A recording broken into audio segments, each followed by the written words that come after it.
¿Existió la Atlántida? La verdad tras la legendaria ciudad perdida. Desde hace más de 2 milenios la Atlántida no es solo una ciudad mítica, es una idea peligrosa, seductora y profundamente humana. La idea de que antes de nosotros hubo alguien más avanzado, más sabio o más poderoso,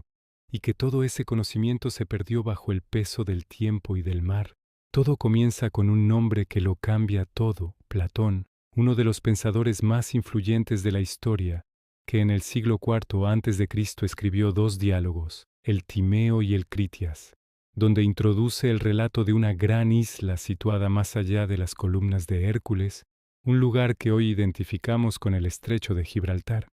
Una civilización inmensa, rica, organizada y militarmente poderosa que llegó a dominar vastas regiones del mundo antiguo, hasta que, corrompida por su propia ambición, fue castigada por los dioses y desapareció en un solo día y una sola noche, entre terremotos e inundaciones. Y aquí nace el gran dilema que aún nos persigue, porque Platón no presenta la Atlántida como un mito transmitido oralmente. Afirma que la historia llegó a Grecia desde Egipto a través de Solón, uno de los grandes legisladores atenienses, y que los sacerdotes egipcios conservaban registros escritos de ese antiguo desastre ocurrido 9000 años antes, una cifra que incluso hoy resulta desconcertante, porque nos sitúa en un periodo anterior a cualquier civilización conocida según la historia tradicional, y eso es precisamente lo que hace que la Atlántida sea tan incómoda para la arqueología. Si Platón decía la verdad,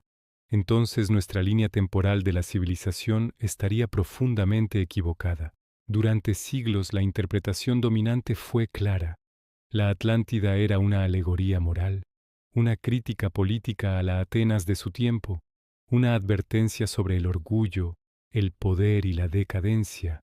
una especie de fábula filosófica diseñada para mostrar cómo incluso la sociedad más avanzada puede autodestruirse. Pero esta explicación empieza a tambalearse cuando se analizan los detalles del relato, porque Platón no se limita a lanzar una idea abstracta, describe una capital construida en anillos concéntricos de tierra y agua, con puertos, canales, templos, leyes, jerarquías sociales, sistemas de irrigación y materiales concretos como el oricalco, un metal casi legendario que durante siglos se consideró ficticio hasta que se descubrieron aleaciones antiguas similares en pecios del Mediterráneo. Y entonces la pregunta vuelve a surgir con fuerza: ¿por qué tanto detalle si todo era inventado? A partir de ahí, la Atlántida se transforma en una obsesión global, buscada por exploradores, científicos, ocultistas y soñadores. Algunos la sitúan en el Mediterráneo,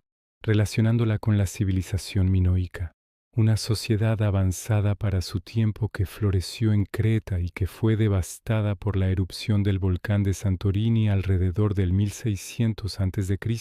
una explosión tan brutal que generó tsunamis capaces de arrasar costas enteras, oscurecer el cielo durante años y colapsar economías completas, un escenario que encaja inquietantemente bien con la idea de una civilización destruida por el mar. Otros investigadores miran hacia el Atlántico y señalan las Azores como posibles restos de tierras emergidas durante la última glaciación, cuando el nivel del mar era mucho más bajo, mientras que teorías más controvertidas llevan la Atlántida al Caribe, a la Antártida o incluso al corazón del Sáhara, donde el llamado Ojo del Sáhara presenta una estructura circular visible desde el espacio que recuerda de forma inquietante a la descripción platónica de la capital Atlante. Aunque la ciencia explica esta formación como un fenómeno geológico natural de millones de años. Y aquí es donde la línea entre la investigación seria y la especulación empieza a desdibujarse, porque el gran problema de la Atlántida no es la falta de teorías, es la ausencia total de pruebas concluyentes. No existe ningún yacimiento arqueológico verificado que confirme la existencia de una civilización avanzada desaparecida bajo el océano. No hay inscripciones independientes, no hay restos urbanos sumergidos que resistan un análisis riguroso, no hay tecnología fuera de lugar que obligue a reescribir la historia, y sin embargo, el mito no solo sobrevive, sino que se fortalece con cada generación, porque la Atlántida no es únicamente una cuestión histórica, es una necesidad psicológica y cultural. Representa el miedo colectivo a la fragilidad de la civilización, la idea de que todo lo que construimos puede desaparecer de forma repentina, exactamente igual que hoy tememos el colapso climático, las catástrofes naturales o el declive de los grandes imperios modernos. La Atlántida es un espejo del presente, proyectado en el pasado, una advertencia disfrazada de leyenda, y quizá por eso ha sido utilizada una y otra vez en la cultura popular, en novelas, películas, teorías alternativas y discursos pseudocientíficos que prometen verdades ocultas y conocimientos prohibidos, porque nos atrae pensar que hay secretos enterrados bajo el mar, verdades que cambiarían nuestra visión del mundo si salieran a la luz, pero la realidad histórica es más sobria y a la vez más inquietante. Es muy probable que la Atlántida, tal y como la describió Platón, nunca existiera como un lugar real. Pero eso no significa que sea una mentira inútil, porque los mitos más poderosos no sobreviven por ser ciertos, sino por ser necesarios. La Atlántida nos recuerda que ninguna civilización es eterna, que el progreso no garantiza la supervivencia y que el olvido es tan poderoso como el tiempo. Quizá por eso seguimos buscándola,